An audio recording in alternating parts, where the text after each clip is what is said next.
आरोप क्या है इसमें?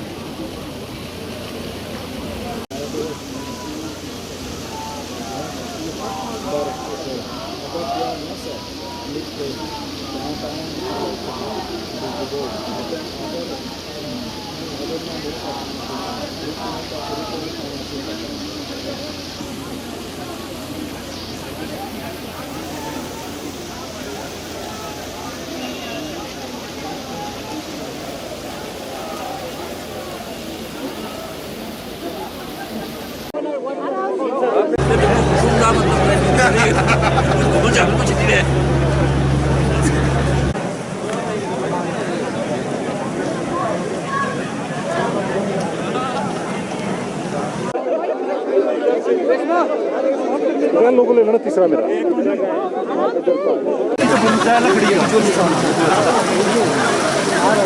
जैसे लगा भी तो फिर को मोड़ आ गया थोड़ा सा।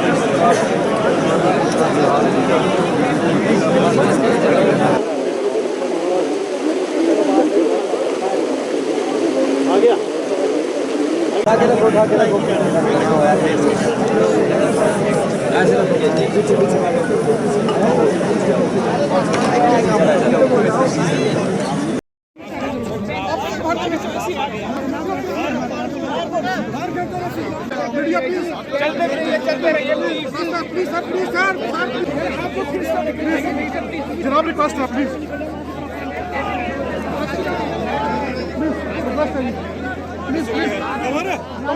रस्सी खोलो भाई प्लीज रिक्वेस्ट है आप फोटो लीजिए आगे चलिए थोड़ा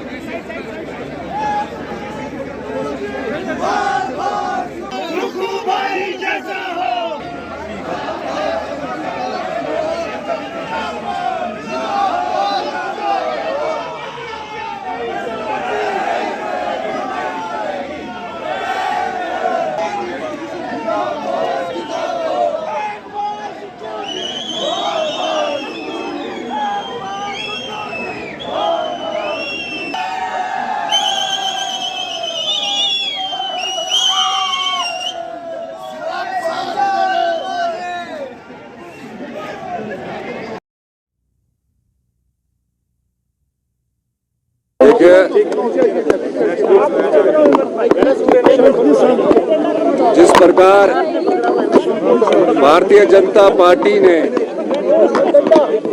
जो जनता के वोट से चुनकर प्रतिनिधि आते हैं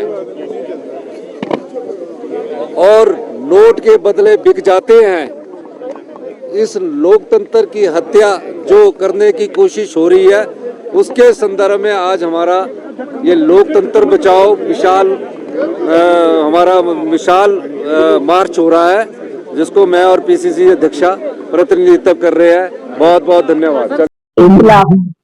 ये प्रदर्शन कर रहे हैं, बहुत लंबा समय हुआ जब से हमने अपनी पुकार उनके सामने रखी।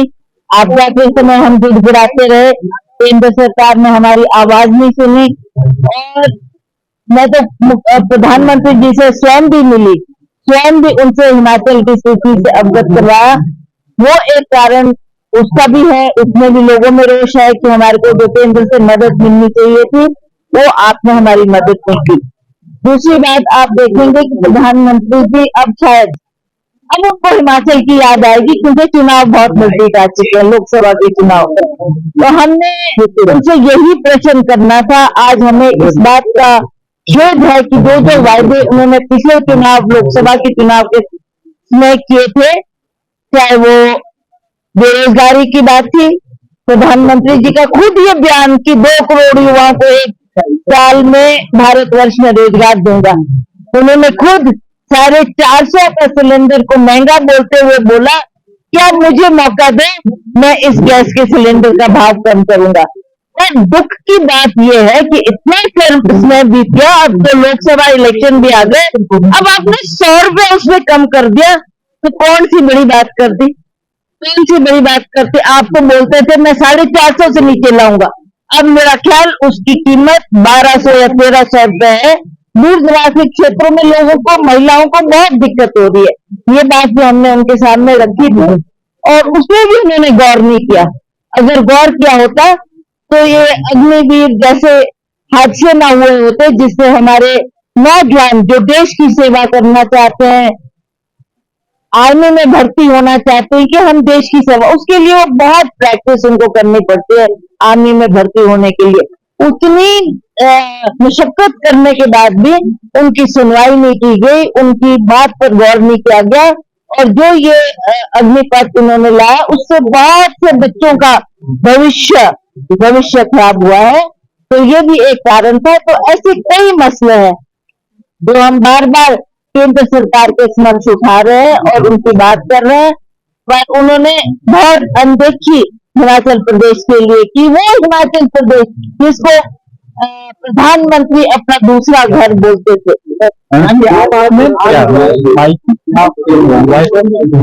इसीलिए जो मैंने आपसे लेकर हमारा रोष है केंद्र सरकार को अस्थिर करने का प्रयास कर रही है।